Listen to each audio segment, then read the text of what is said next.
പുതിയൊരു വീഡിയോയിലേക്ക് എല്ലാവർക്കും സ്വാഗതം. അങ്ങനെ നവ്യ പറയുന്നുണ്ടായിരുന്നു, മകൻ ഇങ്ങനെ ഒരു പ്രവൃത്തി ചെയ്യാൻ തീരുമാനിച്ചിട്ടുണ്ടെങ്കിൽ അത് ഇങ്ങനെ അമ്മയുടെ ബുദ്ധി തന്നെ ആയിരിക്കും അതിൻ്റെ പിന്നിലെന്ന് പറയും കേട്ടോ. അപ്പോൾ ജലജ പറയുന്നുണ്ടായിരുന്നു, എനിക്കിതിലൊരു പങ്കുമില്ല എന്ന് പറയും. പക്ഷേ നവ്യ അത് തറപ്പിച്ച് തന്നെ പറയുകയാണ്. പിന്നെ നയന പറയുന്നുണ്ടായിരുന്നു, പണം വേണമെങ്കിൽ ഇങ്ങനെ ആദർശേട്ടനോട് ചോദിച്ചാൽ മതിയായിരുന്നല്ലോ, എന്തിനാ ഇങ്ങനെയുള്ള പ്രവൃത്തിയൊക്കെ ചെയ്യാൻ പോയത് എന്നിങ്ങനെ ചോദിക്കും കേട്ടോ അബിനോട്. അപ്പോൾ ജയൻ പറയുന്നുണ്ടായിരുന്നു, ഇവൻ നല്ല കാര്യത്തിനായിരിക്കില്ല പണം ചോദിക്കുന്നത്, അതുകൊണ്ട് ആദർശ് കൊടുക്കില്ല, അതുകൊണ്ടാണ് അവൻ ഇങ്ങനെ വളഞ്ഞ വഴിയൊക്കെ സ്വീകരിക്കുന്നതെന്ന് പറയും. പിന്നീട് അതുപോലെ തന്നെ ദേവയാനി പറയുന്നുണ്ടായിരുന്നു, ഞാനും കുറേ നാളായല്ലോ ഈ വീട്ടിലേക്ക് വന്നിട്ട്, അതുകൊണ്ട് ഇവിടെയുള്ള ആളുകളൊക്കെ എനിക്ക് എന്തായാലും മനസ്സിലാവും, ഞാൻ വെറുതെ 50 ലക്ഷം എറിഞ്ഞു തരുന്നു നീ വിചാരിച്ചോ എന്നൊക്കെ ചോദിക്കുകയാണ് കേട്ടോ. പിന്നീട് നവി ചോദിക്കുന്നുണ്ടായിരുന്നു അബിനോട്, നിനക്ക് എന്തിനാടാ പണം, നിനക്കൊരു ചെലവും ഇല്ലല്ലോ എന്നൊക്കെ പറയേ.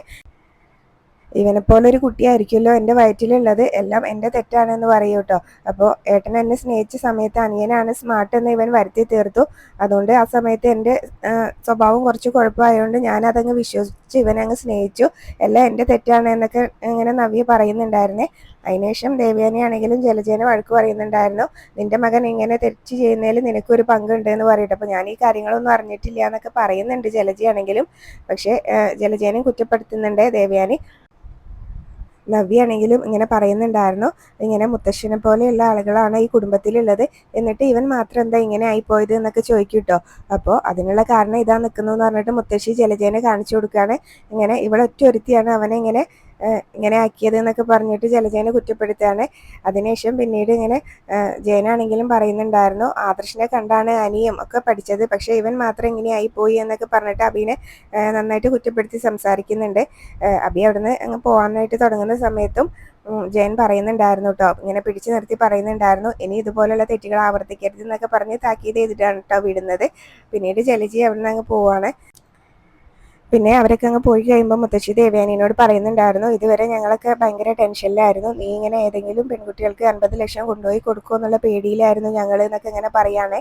അപ്പം ദേവയാനി പറയുന്നുണ്ടായിരുന്നു, ഇതൊക്കെ എന്തുകൊണ്ടാണ് സംഭവിച്ചത്, എനിക്ക് കരൾ തന്ന കുട്ടി ആരാന്ന് എന്നോട് പറയാത്തോണ്ടല്ലേ എന്നൊക്കെ ഇങ്ങനെ പറയും കേട്ടോ. പിന്നെ അതിൻ്റെ കൂട്ടത്തിൽ തന്നെ ദേവയാനി പറയാണ്, ഇനിയിപ്പോൾ ആ കുട്ടിയുടെ പേര് നൈന എന്നാണല്ലോ, അത് ഇവളാണെന്ന് പറയണ്ട, ഇങ്ങനെ ഞാൻ കരൾ കൊടുത്ത് കുട്ടീനെ സ്നേഹിക്കാൻ വേണ്ടിയിട്ട് എന്നൊക്കെ പറയട്ടോ. ഇവളൊരിക്കലും എന്നെ അങ്ങനെ രക്ഷിക്കും, അത്രയും നന്മ ഇവൾക്കുണ്ട് എന്നൊന്നും എനിക്ക് തോന്നുന്നില്ല എന്നൊക്കെ ഇങ്ങനെ പറയട്ടോ. അപ്പം നയനയാണെങ്കിലും ജയനാണെങ്കിലും ഇങ്ങനെ മുഖത്തോട് മുഖം നോക്കുന്നുണ്ട് ദേവയാനി അങ്ങനെ പറയുന്ന സമയത്തും.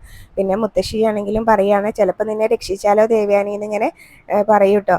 അതിന് മാത്രം നന്മയൊന്നും ഇവൾക്കുള്ളതായിട്ട് എനിക്ക് തോന്നിയിട്ടില്ല, ഇവളെ ഇങ്ങനെ രക്ഷിക്കുകയാണെങ്കിൽ കാക്കന്ന് മലർന്ന് പറക്കും എന്നൊക്കെ പറഞ്ഞിട്ട് ഇങ്ങനെ കളിയാക്കിക്കൊണ്ടൊക്കെ പറയുന്നുണ്ടായിരുന്നു കേട്ടോ. മുത്തശ്ശി അങ്ങനെ ചോദിക്കുന്ന സമയത്താണെങ്കിലും പിന്നീട് ദേവയാനി ഈ കാര്യങ്ങളൊക്കെ പറഞ്ഞിട്ട് പിന്നീട് പറയുന്നുണ്ടായിരുന്നു, അങ്ങനെ ഇവളാണ് എന്നെ കരൾ തന്ന് സഹായിച്ചെന്നുണ്ടെങ്കിൽ ആദർശവും അതുപോലെ തന്നെ ജയേട്ടനൊന്നും അത് എന്നിൽ നിന്ന് മറച്ചു വെക്കില്ലല്ലോ, അങ്ങനെ അവരത് മറച്ചു വെക്കുകയാണെങ്കിൽ അത് വലിയൊരു തെറ്റല്ലേ, അത് മനസാക്ഷിക്ക് നിരക്കാത്ത കാര്യമല്ലേ എന്നും കൂടെ പറയുന്നുണ്ടായിരുന്നു കേട്ടോ. അതുകൊണ്ട് ഇവളൊന്നും ആയിരിക്കില്ല എനിക്ക് കരൾ തന്നെന്ന് പറയുകയാണ്. അപ്പോൾ എന്തായാലും പിന്നീട് അവർക്കൊന്നും പറയാൻ പറ്റാത്ത അവസ്ഥയായി. അതൊക്കെ പറഞ്ഞിട്ട് ദേവയാനി അവിടെ നിന്ന് അങ്ങ് പോവാണ്. അപ്പോൾ ജയൻ ചോദിക്കുന്നുണ്ടായിരുന്നു മുത്തശ്ശീനോട്, അമ്മയല്ലേ എപ്പോഴും പറയാറുള്ളത് അവളോട് സത്യങ്ങളെല്ലാം തുറന്നു പറയാനേ, അപ്പോൾ തുറന്നു പറഞ്ഞിട്ടുണ്ടെങ്കിൽ ഇതാണ് അവസ്ഥ, ഇനിയിപ്പോൾ ഇത് മിണ്ടാതെ നിൽക്കുന്നത് തന്നെയാണ് നല്ലതെന്ന് പറഞ്ഞിട്ട് ജയനും പോവാണ് കേട്ടോ. അപ്പോൾ നയനയ്ക്കാണെങ്കിലും ഒക്കെ ഭയങ്കര സങ്കടം ഉണ്ട് കേട്ടോ, മുത്തശ്ശിക്കും ഭയങ്കര സങ്കടമുണ്ട് ജയൻ അങ്ങനെ പറയുന്ന സമയത്ത്. അപ്പോൾ അവരും ഒന്നും മിണ്ടാതെ നിൽക്കുകയാണ്. പിന്നീട് നന്ദു അനന്തപുരിയിലേക്ക് വരുന്നുണ്ടായിരുന്നു. അപ്പൊ നവ്യാണ് കേട്ടോ ഡോർ തുറന്നു കൊടുക്കുന്നത്. അപ്പൊ നന്ദുവിനെ കാണുമ്പോൾ തന്നെ നവിക്ക് ഭയങ്കര സന്തോഷമാവുന്നുണ്ട്. എന്താ മോളെ ഒരു മുന്നറിയിപ്പ് ഇല്ലാതെ എന്നൊക്കെ ചോദിക്കട്ടോ. അപ്പൊ ഒരു സന്തോഷ വാർത്ത പറയാൻ വന്നതാണ്. അപ്പോൾ ഞാനിങ്ങനെ SI ടെസ്റ്റ് പാസ്സായി എന്നൊക്കെ പറയട്ടോ. അപ്പൊ ഞാൻ ലിസ്റ്റിലുണ്ട് എന്നൊക്കെ പറയുമ്പോൾ നവിക്ക് ഭയങ്കര സന്തോഷമാവുന്നുണ്ട്. അപ്പൊ ഇവര് സംസാരിച്ചുകൊണ്ട് നിൽക്കുമ്പോഴാണ് കേട്ടോ ജാനകി അവിടേക്ക് വരുന്നത്. അപ്പൊ ജാനകിക്ക് ഒട്ടും ഇഷ്ടാവുന്നില്ല നന്ദുവിനെ കാണുമ്പോൾ. എന്നിട്ട് വന്നിട്ട് ചോദിക്കുന്നുണ്ടായിരുന്നു, നീ എന്തിനാ ഇങ്ങോട്ട് വന്നത്, നിന്നോട് ഇങ്ങോട്ട് വരരുത് എന്ന് പറഞ്ഞിട്ടില്ലേ എന്നൊക്കെ ചോദിക്കുകയാണ്. അപ്പൊ നവ്യ പറയുന്നുണ്ടായിരുന്നു, ഇങ്ങനെ ഞാനും നൈനയൊക്കെ ഇങ്ങനെ ഇവളുടെ ചേച്ചിമാരാണ്, അവളിങ്ങനെ ഇങ്ങോട്ടല്ലാതെ പിന്നെ ഞങ്ങളെ കാണാൻ എവിടേക്കാണ് പോവേണ്ടത്, ഇവൾക്ക് തോന്നുമ്പോഴൊക്കെ ഇങ്ങോട്ട് വരും എന്നൊക്കെ പറഞ്ഞിട്ട് നല്ലോണം പറഞ്ഞു കൊടുക്കുന്നുണ്ട് ജാനകിക്ക്. അപ്പോൾ ജാനകിക്ക് അതങ്ങ് ഇഷ്ടപ്പെടുന്നില്ല. നന്ദു ആണെങ്കിലും ജാനകിനോട് പറയുന്നുണ്ടായിരുന്നു, ഞാനിങ്ങനെ ഒരു വിവരം പറയാനായിട്ട് വന്നതാണ്, എൻ്റെ ചേച്ചിമാരെ കണ്ട് അത് കഴിഞ്ഞ് ഞാൻ പോയിക്കോളാം എന്നൊക്കെ പറയൂ കേട്ടോ. അപ്പോൾ ഓരോരോ കാരണം ഉണ്ടാക്കി ഇവളിങ്ങോട്ട് വരികയാണെന്നൊക്കെ ജാനകി പറയുന്നുണ്ടായിരുന്നേ. പിന്നീട് അതുപോലെ തന്നെ നയനേച്ചി എവിടെയെന്ന് ഇങ്ങനെ നവ്യനോട് ചോദിക്കുകയാണ് നന്ദു. അപ്പോൾ ആ സമയത്ത് ജാനകി പറയാണ്, അവൾ ഈ സമയത്ത് ഓഫീസിലാവുമെന്ന് നിനക്കറിയില്ലേ, അവൾ ആദർശിൻ്റെ കൂടെ ഓഫീസിൽ പോകുന്ന കാര്യമൊക്കെ നിനക്കറിയാവുന്നല്ലേ, പിന്നെ എന്തിനാ ഇങ്ങോട്ട് വന്നതെന്നൊക്കെ ചോദിക്കുകയാണ്. എന്നിട്ട് അവിടേക്ക് പോവാതെ അവൾ ഇങ്ങോട്ട് വന്നിരിക്കുന്നു എന്നൊക്കെ പറഞ്ഞ് അങ്ങ് ദേഷ്യപ്പെടുമ്പോൾ നവ്യ പറയുന്നുണ്ടായിരുന്നു, നയന മാത്രമല്ല അവളുടെ ചേച്ചി, ഞാനും അവളുടെ ചേച്ചി തന്നെയാണ് എന്ന് പറയൂ കേട്ടോ. അപ്പോൾ അവൾ എന്നെ കാണാൻ പിന്നെ ഇങ്ങോട്ടല്ലാതെ എങ്ങോട്ടാണ് വരണ്ടേ, ഇവൾക്ക് തോന്നുമ്പോഴൊക്കെ അവൾ ഇങ്ങോട്ട് വരും എന്നൊക്കെ പറയാണ്. അപ്പോൾ എൻ്റെ വീട്ടുകാർ വരുന്നൊന്നും നിങ്ങൾക്ക് ഇഷ്ടമല്ലല്ലോ, അതുപോലെ തന്നെ അനാമികയുടെ അച്ഛനും അമ്മയൊക്കെ ഇടയ്ക്കിടയ്ക്ക് ഇങ്ങോട്ട് വരാറുണ്ടല്ലോ എന്നൊക്കെ ഇങ്ങനെ പറയുമ്പോൾ ജാനകി പറയുന്നുണ്ടായിരുന്നു, അനാമിക മോളെ അവർ നല്ല രീതിയിലാണ് ഇങ്ങോട്ട് കല്യാണം കഴിപ്പിച്ച് അയച്ചത്, അതിൻ്റെ സ്നേഹവും ഇതെല്ലാം അവർക്ക് കൊടുക്കും, പക്ഷെ നീയും നിൻ്റെ അനിയത്തിയൊന്നും നല്ല രീതിയിലല്ല ഇങ്ങോട്ട് വന്നതെന്നൊക്കെ പറഞ്ഞിട്ട് ജാനകി പറയുകയാണ്. അപ്പം നവിക്കാണെങ്കിലും അത് ഇഷ്ടപ്പെടുന്നില്ല കേട്ടോ. പിന്നീട് അതുപോലെ ഇതൊക്കെ ഇവരുടെ സംസാരം കേട്ടുകൊണ്ട് ദേവയാനി അവിടേക്ക് വരുന്നുണ്ടായിരുന്നേ. അപ്പോൾ ദേവയാനിക്കാണെങ്കിലും നന്ദുവിനെ കാണുമ്പോൾ ഭയങ്കര സന്തോഷമാവുന്നുണ്ട് കേട്ടോ. പിന്നീട് SI ടെസ്റ്റ് പാസ്സായ കാര്യമൊക്കെ പറയുമ്പോൾ ജാനകിക്കാണെങ്കിലും അതങ്ങ് ഇഷ്ടപ്പെടുന്നില്ല. അതിപ്പോൾ അത്ര നല്ല കാര്യമൊന്നുമല്ല പെൺകുട്ടികൾ പോലീസാവുന്നതെന്നൊക്കെ പറഞ്ഞിട്ട് ദേഷ്യത്തിലൊക്കെ അങ്ങ് ഓരോന്ന് പറയുന്നുണ്ടായിരുന്നേ. അപ്പോൾ ഇത് കേൾക്കുമ്പോൾ ദേവയാനിക്ക് ഭയങ്കര സന്തോഷമാവുന്നുണ്ട് കേട്ടോ. അപ്പോൾ അതുപോലെ തന്നെ അങ്ങനെ എനിക്കൊരു നല്ല ജോലി കിട്ടണമെന്ന് എന്നേക്കാൾ കൂടുതൽ ആഗ്രഹിച്ചത് നയനേച്ചിയാണ് എന്നൊക്കെ നന്ദു പറയുന്നുണ്ടായിരുന്നേ. അപ്പോഴാണ് ദേവയാനിക്ക് ഭയങ്കര സന്തോഷമാവുന്നത്. പിന്നീട് ഞാൻ കുടിക്കാൻ എന്തെങ്കിലും എടുക്കാമെന്നൊക്കെ അങ്ങനെ പറയുന്നുണ്ടായിരുന്നു കേട്ടോ നന്ദുവിനോട്. അപ്പോൾ ഒന്നും വേണ്ടാന്ന് പറയും. ഇനിയിപ്പോൾ ഇവൾക്കൊന്നും കൊടുക്കാതിരുന്നാൽ, ഇവളെങ്ങനെ സൽക്കരിക്കാതിരുന്നാൽ ഇനിയിപ്പോൾ എൻ്റെ മരുമോൾ ഇവിടുന്ന് പിണങ്ങി പോയാലോ എന്നൊക്കെ ഇങ്ങനെ പറഞ്ഞിട്ടാണ് കേട്ടോ ദേവയാനി ഇങ്ങനെ കുടിക്കാൻ എടുക്കാന്നൊക്കെ പറയുന്നത്. അപ്പോൾ ജാനകി പറയുന്നുണ്ടായിരുന്നു, എന്തിനാ ഏട്ടത്തി അതൊക്കെയെന്നൊക്കെ പറഞ്ഞിട്ട് അത് തടയാനൊക്കെ നോക്കുന്നുണ്ട്. പക്ഷേ ജാനകി അങ്ങനെ പറയുന്ന സമയത്ത് നന്ദുവിന് ഇങ്ങനെ ചെറിയ വിഷമമൊക്കെ ആവുന്നുണ്ട് കേട്ടോ. പക്ഷേ ദേവയാനി നല്ല രീതിയിൽ തന്നെയാണ് കേട്ടോ നന്ദുവിനോട് സംസാരിക്കുകയൊക്കെ ചെയ്യുന്നത്. ഉള്ളിൽ നന്ദുവിനോട് ഭയങ്കര സ്നേഹവും കാര്യങ്ങളൊക്കെ ഉണ്ട്, പക്ഷെ അത് പുറത്ത് കാണിക്കുന്നില്ല എന്നേ ഉള്ളൂ. അവരിങ്ങനെ സംസാരിച്ചുകൊണ്ട് നിൽക്കുന്ന സമയത്താണ് അനാമികയും പുറത്തു പോയതായിരിക്കും. അപ്പോൾ അവർ വരുന്നുണ്ടായിരുന്നു. അപ്പോൾ ജാനകിയാണെങ്കിലും പറയുന്നുണ്ടായിരുന്നു, ദേ അവരെത്തി എന്ന് പറയും കേട്ടോ. ഇനിയിപ്പോൾ ഇവിടെ എന്തൊക്കെയാ സംഭവിക്കാൻ പോകുന്ന അറിയില്ല എന്നിങ്ങനെ പറയും. അപ്പോൾ നന്ദുവിനെ കാണുമ്പോൾ തന്നെ എനിക്ക് ഭയങ്കര സന്തോഷമാവുന്നുണ്ട്. അപ്പോൾ നന്ദു ആണെങ്കിലും തിരിച്ചിങ്ങനെ നന്നായിട്ട് ചിരിക്കുകയൊക്കെ ചെയ്യുന്നുണ്ട്. പിന്നീട് അനാമിക കാറിന്ന് പുറത്തിറങ്ങുന്ന സമയത്ത് നന്ദുവിനെ കാണുമ്പോൾ തന്നെ അനാമികയുടെ മുഖമൊക്കെ അങ്ങ് മാറുന്നുണ്ടായിരുന്നേ. പിന്നെ രണ്ടുപേരും കൂടെ കയറി വരികയാണ്. എന്നിട്ട് നന്ദുവിനോട് തന്നെയാണ് കേട്ടോ ആദ്യം അനാമിക ചോദിക്കുന്നത്, ഇവളോട് ഇങ്ങോട്ട് വരരുത് എന്ന് പറഞ്ഞിട്ടില്ലേ, പിന്നെ ഇവളെന്തിനാ ഇങ്ങോട്ട് വന്നതെന്ന് ചോദിക്കും കേട്ടോ. അപ്പോൾ നവ്യാണെങ്കിലും കാര്യം പറയുന്നുണ്ടായിരുന്നു, ഇവളൊരു സന്തോഷ വാർത്ത പറയാൻ വന്നതാണ് എന്ന് പറയും കേട്ടോ. അപ്പോൾ അതുപോലെ തന്നെ SI ടെസ്റ്റ് പാസ്സായ കാര്യം ഇങ്ങനെ ലിസ്റ്റിലുള്ള കാര്യമൊക്കെ പറയുമ്പോൾ എനിക്ക് ഭയങ്കര സന്തോഷമാവുന്നുണ്ട് കേട്ടോ. അപ്പോൾ അതുപോലെ തന്നെ അനാമികയാണെങ്കിലും ആ സമയത്ത് പറയുന്നുണ്ടായിരുന്നു, ഒരു SI എന്ന് വെച്ചാൽ ഇന്ത്യൻ പ്രസിഡന്റിന്റെ മുകളിലൊന്നും അല്ലല്ലോ എന്നൊക്കെ പറഞ്ഞിട്ട് അങ്ങ് ദേഷ്യപ്പെടുകയാണ്. അപ്പോൾ അതുപോലെ തന്നെ പെൺകുട്ടികൾ കാക്കിയിടുന്നത് നല്ലൊരു കാര്യം തന്നെയാണ് എന്നൊക്കെ പറഞ്ഞ് നവ്യാണെങ്കിലും നന്ദുവിനെയൊക്കെ സപ്പോർട്ട് ചെയ്തങ്ങ് സംസാരിക്കുന്നുണ്ടായിരുന്നേ. പക്ഷെ അനാമികയ്ക്ക് അതങ്ങ് ഇഷ്ടാവുന്നില്ല. അനാമിക പറയുന്നുണ്ടായിരുന്നു, പെണ്ണുങ്ങൾ പോലീസ് സ്റ്റേഷൻ ധരിക്കുന്നതിനോട് എനിക്ക് വലിയ താല്പര്യമൊന്നുമില്ല എന്നൊക്കെ പറയുന്നുണ്ടായിരുന്നു കേട്ടോ. അപ്പോൾ എന്തായാലും നന്ദുവിന് അത് ഇഷ്ടപ്പെട്ട കാര്യമായിരുന്നല്ലോ എന്ന് അനി പറയാണ്. എന്തായാലും നന്ദു ആഗ്രഹിച്ച പോലെ കാര്യങ്ങൾ നടന്നല്ലോ എന്നൊക്കെ ഇങ്ങനെ പറയും കേട്ടോ. അപ്പോൾ എനിക്കാണെങ്കിലും ഭയങ്കര സന്തോഷമാവുന്നുണ്ട്. അനി അത് പറയുമ്പോൾ നന്ദുവിന് സന്തോഷമാവുന്നുണ്ട് കേട്ടോ. പക്ഷെ അനാമിക്ക് അതങ്ങ് ഇഷ്ടാവുന്നില്ല. പിന്നീട് അനാമിക പറയുന്നുണ്ടായിരുന്നു, ഇവള് കാരണം ഞങ്ങൾ തമ്മിലുള്ള അകൽച്ച കൂടിക്കൊണ്ടിരിക്കുകയാണെന്ന് പറഞ്ഞ് ദേഷ്യപ്പെട്ട് അവിടെ നിന്ന് അങ്ങ് പോകുന്നുണ്ടായിരുന്നേ. അപ്പോൾ ജാനകിയാണെങ്കിലും അത് ഇഷ്ടപ്പെടുന്നില്ല. അപ്പോൾ ജാനകിയാണെങ്കിലും അനീനെ വഴക്ക് പറഞ്ഞ് അവിടെ നിന്ന് അങ്ങ് വിടുകയാണ് കേട്ടോ. ഇനി എന്തിനാടാ ഇവിടെ ഇങ്ങനെ നോക്കി നിൽക്കുന്നത്, മോള് പറഞ്ഞത് കേട്ടില്ലേ എന്നൊക്കെ പറഞ്ഞിട്ട് പോടാന്ന് പറഞ്ഞിട്ട് അനീനോട് അങ്ങ് കയറി പോകാനായിട്ട് പറയാണ്. അപ്പം അനിയാണെങ്കിലും ദേഷ്യപ്പെട്ട് അവിടെ നിന്ന് അങ്ങ് പോവുകയും ചെയ്യുന്നുണ്ടായിരുന്നു. ജാനകി അതൊക്കെ പറയുന്ന സമയത്തും ദേവയാനിക്കാണെങ്കിലും അതൊന്നും ഇഷ്ടപ്പെടുന്നില്ല. എന്നിട്ട് ഇങ്ങനെ ദേവയാനി ചോദിക്കുന്നുണ്ടായിരുന്നു, എന്താ ജാനകി ഇതെന്ന് ഇങ്ങനെ ചോദിക്കും കേട്ടോ.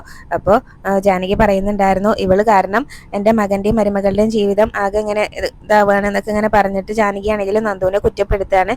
അപ്പോൾ ആ സമയത്ത് നവ്യ പറയുന്നുണ്ടായിരുന്നു, നിങ്ങളൊക്കെ ഞാനും എൻ്റെ അനിയത്തിയും ഞങ്ങളെ ഭർത്താക്കന്മാരുമായി പിരിഞ്ഞു ഇവിടുന്ന് പോകണം എന്നല്ലേ ആഗ്രഹിക്കുന്നത്, ഇനിയിപ്പോൾ അതുകൊണ്ട് ഞങ്ങൾക്കും അതിൽ വലിയ വിഷമമൊന്നുമില്ല എന്ന് പറയട്ടോ. അനാമിക അനിയും തമ്മിൽ ഇങ്ങനെ ഇനിയും അകന്നു പോകുന്നൊക്കെ നന്ദു കാരണം അകന്നു പോകുന്നു പറയുന്ന സമയത്താണ് നവ്യ അത് പറയുന്നത്. അപ്പം എന്തായാലും നന്ദുവിനോട് ദേവയാനി ഇരിക്കാനൊക്കെ പറയുന്നുണ്ടായിരുന്നു. അപ്പോൾ ഞാൻ എന്തെങ്കിലും കുടിക്കാനെടുക്കാമെന്ന് പറയാൻ കേട്ടോ. അപ്പോൾ നന്ദു വേണ്ടാന്ന് പറയുന്നുണ്ടെങ്കിലും അത് നീയാണോ തീരുമാനിക്കേണ്ടത്, നീ അവിടെ ഇരിക്കുമെന്ന് പറയും. എന്തായാലും പിന്നീട് നവ്യാണെങ്കിലും നന്ദുവിനെ വിളിച്ചുകൊണ്ട് പോയി അവിടെ ഇരുത്തുന്നുണ്ടായിരുന്നു. അപ്പോൾ നീ എന്തെങ്കിലും കുടിച്ചിട്ട് പോയാൽ മതി, നീ അങ്ങനെ ഇവിടുന്ന് പോകേണ്ട കാര്യമൊന്നുമില്ല എന്നൊക്കെ പറഞ്ഞിട്ട് നന്ദുവിനെ വിളിച്ചുകൊണ്ട് പോകുന്നുണ്ട്. പക്ഷേ ജാനകിക്ക് അതങ്ങ് ദഹിക്കുന്നില്ല കേട്ടോ. ജാനകി അതിൻ്റെ പേരിൽ വീണ്ടും ഓരോന്ന് പറഞ്ഞുകൊണ്ട് നിൽക്കുന്നുണ്ട്. പക്ഷേ നവ്യ തിരിച്ച് നല്ല മറുപടിയും കൊടുക്കുന്നുണ്ട് കേട്ടോ. എന്നിട്ട് നവ്യാണെങ്കിലും പിന്നീട് നന്ദുവിനെ അവിടെ പിടിച്ചെടുത്ത് വിശേഷങ്ങളൊക്കെ ചോദിക്കുകയാണ്. ജാനകിക്ക് അത് ഇഷ്ടപ്പെടാതെ ജാനകിയാണെങ്കിലും അവിടെ നിന്ന് അങ്ങ് പോകുന്നുണ്ടായിരുന്നു അത് കണ്ടുകൊണ്ട്. പിന്നീട് പതിവ് പോലെ തന്നെ നന്ദു അവിടേക്ക് വന്നുകൊണ്ട് അനാമികയും തമ്മിലുള്ള വഴക്ക് തുടങ്ങിയിട്ടുണ്ട്. നന്ദുവിൻ്റെ പേരും പറഞ്ഞ് തന്നെയാണ് വഴക്കടിക്കുന്നത്. അതുപോലെ തന്നെ നന്ദുവിന് ഇങ്ങനെ SI ടെസ്റ്റ് പാസ്സായി ഇങ്ങനെ ലിസ്റ്റിൽ പേര് വന്നിട്ടുണ്ട് എന്നൊക്കെ പറഞ്ഞപ്പോൾ തന്നെ എനിക്ക് നല്ല സന്തോഷമായി ഉണ്ടായിരുന്നല്ലോ. അപ്പോൾ നിനക്ക് നല്ല സന്തോഷമായി കാണുമല്ലോ എന്നൊക്കെ പറയുമ്പോൾ എനിക്കത് സന്തോഷമുള്ള കാര്യം തന്നെയാണ്. അവൾ എൻ്റെ നല്ലൊരു സുഹൃത്ത് തന്നെയാണ്. അപ്പോൾ സുഹൃത്തുക്കൾക്ക് നല്ലൊരു നേട്ടം ഉണ്ടാകുമ്പോൾ അതിൽ സന്തോഷിക്കുന്ന ആൾ തന്നെയാണ് ഞാനെന്നൊക്കെ പറഞ്ഞിട്ട് അനിയാണെങ്കിലും തിരിച്ച് നല്ലോണം മറുപടി കൊടുക്കാൻ കേട്ടോ. അനി പറയുന്നൊന്നും അനാമികയ്ക്ക് അങ്ങ് ദഹിക്കുന്നില്ല കേട്ടോ. എന്നിട്ട് ചോദിക്കുന്നുണ്ടായിരുന്നു, ഇനിയിപ്പോൾ അവൾ SI ആയി കഴിഞ്ഞിട്ടുണ്ടെങ്കിൽ എന്നെ കള്ളക്കേസിലെങ്ങാനും കൊടുക്കുമെന്ന് ചോദിക്കും കേട്ടോ. അപ്പോൾ നീ തെറ്റ് ചെയ്തിട്ടുണ്ടെങ്കിൽ മാത്രമേ അവൾ നിനക്കെതിരെ ആക്ഷൻ എടുക്കുള്ളൂ, അല്ലാതെ അവൾ ഒന്നും ചെയ്യില്ല, ആ പേടിയൊന്നും നിനക്ക് വേണ്ടാന്ന് പറയട്ടോ. ചിലപ്പോൾ അവൾ അങ്ങനെ ചെയ്തു എന്ന് വരും എന്നൊക്കെ പറയുമ്പോൾ ഞാനും അവളൊന്നും വളഞ്ഞ വഴി സ്വീകരിക്കുന്ന ആളുകളൊന്നുമല്ല നിന്നെപ്പോലെ എന്ന് പറയുന്നുണ്ടായിരുന്നു. എന്തായാലും നിനക്ക് നല്ലൊരു ഭാര്യയാവാൻ താല്പര്യമില്ല, നിനക്ക് വേറെ എന്തൊക്കെയോ പ്രതീക്ഷിച്ചാണ് നീ ഇങ്ങോട്ട് കയറി വന്നിട്ടുള്ളത്. അതുപോലെ തന്നെ ഇങ്ങനെ എനിക്കായിരുന്നില്ലല്ലോ ഇങ്ങനെ വിവാഹം നടത്താൻ ഇങ്ങനെ വലിയ താല്പര്യം ഉണ്ടായിരുന്നത്, നിനക്കും നിൻ്റെ അച്ഛനും അമ്മയ്ക്കൊക്കെ ആയിരുന്നില്ലേ എന്ന് ചോദിക്കുകയാണ്. എന്നിട്ടും നിനക്ക് നല്ലൊരു ഭാര്യ ആവാൻ പറ്റുന്നില്ലല്ലോ എന്നൊക്കെ പറഞ്ഞ് അനാമികേനെ കുറ്റപ്പെടുത്തുന്നുണ്ടായിരുന്നേ. അപ്പോൾ നീ വേറെ എന്തൊക്കെയോ പ്രതീക്ഷിച്ചാണ് ഇങ്ങോട്ട് വന്നത്, നിൻ്റെ അച്ഛനും അമ്മയും ഇങ്ങോട്ട് പറഞ്ഞു വിട്ടത് നിന്നെ എന്നൊക്കെ പറയുന്നുണ്ടായിരുന്നു കേട്ടോ. അതെനിക്ക് മനസ്സിലായിട്ടുണ്ട് എന്നൊക്കെ അനി പറയാണ്. പിന്നീട് ഒന്നും രണ്ടും പറഞ്ഞ് രണ്ടുപേരും നല്ല വഴക്കാവുന്നുണ്ട്. അതുപോലെ തന്നെ പിന്നെ എന്തിനാ നീ ഇവിടെ ഇങ്ങനെ കടിച്ച് തൂങ്ങി നിൽക്കുന്നതെന്നൊക്കെ അനാമികയോട് ചോദിക്കുന്നുണ്ടായിരുന്നു കേട്ടോ. മറ്റുള്ളവരെ ബോധിപ്പിക്കാൻ വേണ്ടിയിട്ടാണോ എന്നൊക്കെ ചോദിക്കുന്നുണ്ടായിരുന്നു. അതുപോലെ തന്നെ എനിക്കാണെങ്കിലും ഒട്ടും താല്പര്യമില്ല കേട്ടോ അനാമികേനെ, അതും പറയുന്നുണ്ടായിരുന്നു. തിരിച്ചങ്ങനെയും പറയുന്നുണ്ട് കേട്ടോ, അനാമികയും പറയുന്നുണ്ടായിരുന്നു എനിക്ക് നിന്നോടൊരു സ്നേഹമില്ല എന്നൊക്കെ അനാമികയും തിരിച്ച് പറയുന്നുണ്ടായിരുന്നേ. അതൊക്കെ പറഞ്ഞ് അനാമിക ദേഷ്യത്തിൽ അവിടെ നിന്ന് അങ്ങ് പോകുന്നുണ്ടായിരുന്നു കേട്ടോ. നിന്നെ എനിക്ക് ഒരിക്കലും സ്നേഹിക്കാനൊന്നും പറ്റില്ല, നീ പറഞ്ഞ പോലെ ഇപ്പം ഞാൻ മറ്റുള്ളവരെ ബോധിപ്പിക്കാൻ വേണ്ടിയിട്ട് തന്നെയാണ് നിൻ്റെ കൂടെ ഇവിടെ ജീവിക്കുന്നത്, അതും എൻ്റെ അച്ഛനും അമ്മയും നിർബന്ധിച്ചിട്ടാണ് എന്നൊക്കെ പറഞ്ഞിട്ട് അനാമിക അവിടെ നിന്ന് അങ്ങ് പോകുമ്പോൾ എനിക്കാണെങ്കിലും ആകെ ദേഷ്യം വന്ന് അവിടെ അങ്ങ് ഇരിക്കുകയാണ് കേട്ടോ. ആ സമയത്ത് അനി മനസ്സിലോർക്കുന്നുണ്ടായിരുന്നു, ഇവളുടെ ഈ സ്വഭാവം തന്നെയാണ് നന്ദുവിനെ എന്നിലേക്ക് കൂടുതൽ അടുപ്പിക്കുന്നത് എന്നൊക്കെ ഇങ്ങനെ മനസ്സിലോർത്തുകൊണ്ടിരിക്കുകയാണ്. പിന്നീട് ദേവയാനി നന്ദുവിന് കൊടുക്കാനുള്ള ജ്യൂസൊക്കെ അടിച്ചുകൊണ്ടിരിക്കുകയാണ്. അപ്പോൾ ജാനകി അവിടേക്ക് വന്നിട്ട് ചോദിക്കുന്നുണ്ടായിരുന്നു, അവളുമാരൊക്കെ വരുമ്പോൾ എന്തിനാ ഇങ്ങനെ ഏട്ടത്തി ഇങ്ങനെയുള്ള ഓരോ കാര്യങ്ങൾ ഉണ്ടാക്കി കൊടുക്കുന്നത് എന്നൊക്കെ ചോദിക്കും കേട്ടോ. ഇനിയിപ്പോൾ അവൾ ഇങ്ങോട്ട് വന്നിട്ട് അവളെ നന്നായിട്ട് സൽക്കരിച്ച് വിട്ടില്ലെങ്കിൽ എൻ്റെ മരുമോൾ ചിലപ്പോൾ ഇവിടുന്ന് പിണങ്ങി പോകും എന്നൊക്കെ പറയും. ദേവയാനി ആണെങ്കിലും ആർക്കൊന്നും സംശയത്തിന് ഇട കൊടുക്കരുതല്ലോ, അതുകൊണ്ട് അങ്ങനെയൊക്കെ പറയുന്നുണ്ട്. അപ്പോൾ ജാനകി പറയുന്നുണ്ടായിരുന്നു, പോണെങ്കിൽ അങ്ങനെ പോട്ടെ എന്ന് പറയും കേട്ടോ. അപ്പോൾ നിനക്ക് അങ്ങനെ പറയാം, പക്ഷേ എൻ്റെ മകനായിരിക്കും പിന്നെ ഇങ്ങനെ ഉറക്കമില്ലാതെ തെക്ക് വടക്ക് നടക്കുന്നത്, അത് ഞാൻ കാണണ്ടേ എന്നൊക്കെ ഇങ്ങനെ പറയും കേട്ടോ. അതുകൊണ്ട് ഇനിയിപ്പോൾ അതൊന്നും വേണ്ടാന്ന് പറയാണ്. എന്തായാലും അവളൊരു നല്ല കാര്യം പറയാൻ വേണ്ടിയിട്ടല്ലേ ഇങ്ങോട്ട് വന്നത്, അവളിങ്ങനെ ഇങ്ങോട്ട് വന്നതിനൊരു കാരണം ഉണ്ടല്ലോ എന്നൊക്കെ ഇങ്ങനെ പറഞ്ഞിട്ട് ദേവയാനി ആണെങ്കിലും നന്ദുവിനെ ഇതാക്കിയാണ് കേട്ടോ സംസാരിക്കുന്നത്. പിന്നെ അതുപോലെ തന്നെ ദേവയാനി പറയുന്നുണ്ടായിരുന്നു, നീ അവരുടെ കാര്യം ഒന്ന് ആലോചിച്ച് നോക്ക്, അവർ 3 പെൺകുട്ടികളാണ്, അപ്പോൾ അവരിങ്ങനെ അവർക്ക് ആഗ്രഹിക്കുന്ന ഒരു ജോലി കിട്ടുമ്പോൾ അതൊരു നല്ല കാര്യമല്ലേ എന്നൊക്കെ പറയുന്നുണ്ടായിരുന്നു. അപ്പോൾ ജാനകി പറയാണ്, ഇങ്ങനെ പോലീസ് വേഷം ധരിക്കുന്നത്, പെൺകുട്ടികൾ പോലീസ് വേഷം ധരിക്കുന്നതൊന്നും എനിക്കിഷ്ടമല്ല എന്ന് പറയുമ്പോൾ നിനക്ക് ഇഷ്ടമല്ലായിരിക്കും, പക്ഷേ അവൾക്കത് ഇഷ്ടമാണ്, അതുകൊണ്ട് അവൾ ആ സന്തോഷം അറിയിക്കാൻ ചേച്ചിമാരെ അറിയിക്കാൻ വേണ്ടി വന്നതല്ലേ എന്നൊക്കെ പറയൂ കേട്ടോ. കാര്യങ്ങളൊക്കെ എങ്ങനെയൊക്കെയാണെങ്കിലും നീയൊന്ന് ആലോചിച്ച് നോക്ക്, നമ്മളെയൊക്കെ പേടിച്ചിട്ടാണ് ഇങ്ങനെ അവളെപ്പോഴും ഇങ്ങോട്ട് വരാത്തത്, അല്ലെങ്കിൽ അവളുടെ 2 ചേച്ചിമാർ ഇവിടെയല്ലേ, ഇടയ്ക്കിടയ്ക്ക് നന്ദു ഇങ്ങോട്ട് വരേണ്ടതല്ലേ എന്നൊക്കെ പറഞ്ഞിട്ട് അങ്ങ് പറഞ്ഞു കൊടുക്കുന്നുണ്ടായിരുന്നു കേട്ടോ ജാനകിക്കാണെങ്കിലും. പക്ഷേ ജാനകിക്ക് അതങ്ങ് ദേവയാനി പറയുന്നതും അത്രയ്ക്ക് അങ്ങ് ഇഷ്ടപ്പെടുകയൊന്നും ചെയ്യുന്നില്ല കേട്ടോ. അപ്പോൾ ജാനകി ആ ദേഷ്യത്തിൽ തന്നെ അവിടെ നിന്ന് അങ്ങ് പോകുന്നുണ്ടായിരുന്നു. അപ്പോൾ ദേവയാനിക്കാണെങ്കിലും ജാനകിനോട് ചെറിയൊരു ദേഷ്യമൊക്കെ തോന്നുന്നുണ്ട്. പിന്നീട് ആദർശും നയനയും കൂടെ സംസാരിക്കുകയാണ്. അപ്പോൾ നന്ദുവിൻ്റെ കാര്യം തന്നെയാണ് കേട്ടോ അവരിങ്ങനെ സംസാരിച്ചുകൊണ്ടിരിക്കുന്നത്.